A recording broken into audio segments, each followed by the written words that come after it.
jour, qui l'eût cru, c'est encore la preuve que rien n'est impossible à Dieu.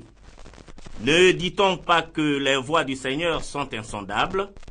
Télévision Boaké, qui a fait tant la fierté des Boakéens et Boakéennes, au même titre que la célèbre piscine municipale, le non moins célèbre carnaval précédé par la semaine commerciale, le tout couronné par un bal masqué, eh bien, Télévision Boaké, après un long silence, vient de retrouver l'espace médiatique du district du Béquet. Lointain souvenir, certes, mais encore vivace. La télévision régionale de Boaké a été créée sous la direction de Tano Germain, le deuxième directeur général de la RTI, après Noubou Christophe. François Amblard fut le premier journaliste affecté à cette mission en tant que responsable de la station. Au départ, c'était une équipe mobile composée d'un journaliste, d'un caméraman et d'un preneur de son. Il a fallu attendre l'année 1973 pour voir se réaliser le tout premier journal télévisé à partir de Boaké.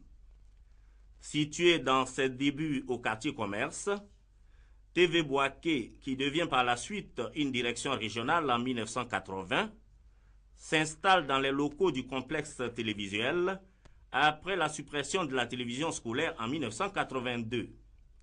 Plusieurs directeurs régionaux se sont succédés. Koudounion Balé, Namori Bakayoko, Diallo Mohamed, Noufé Jacques, Koudou Florent et Kaïdé Koudou. Avant sa fermeture en 2002, en raison de la crise militaro-politique, TV Boaké proposait à ses téléspectateurs le journal régional, des magazines, en synchronisation avec la chaîne nationale. Télévision Boaké est bel et bien de retour, avec de nouvelles ambitions, de nouveaux hommes, et avec une technologie de pointe. Télévision Boaké doit épouser l'ère du temps et se mettre au goût du jour. Un seul souci l'anime, être près de vous, parler avec vous, échanger avec vous, analyser avec vous. La perfection, on le sait, n'est pas de ce monde. Télévision Boaké s'efforcera de plus en plus de tendre vers la perfection en prenant en compte vos attentes, vos désirs. Télévision Boaké veut vous faire rêver et pour le réussir, elle vous invite à rêver avec elle pour une Côte d'Ivoire nouvelle, pour un monde meilleur. Ensemble, nous le pouvons.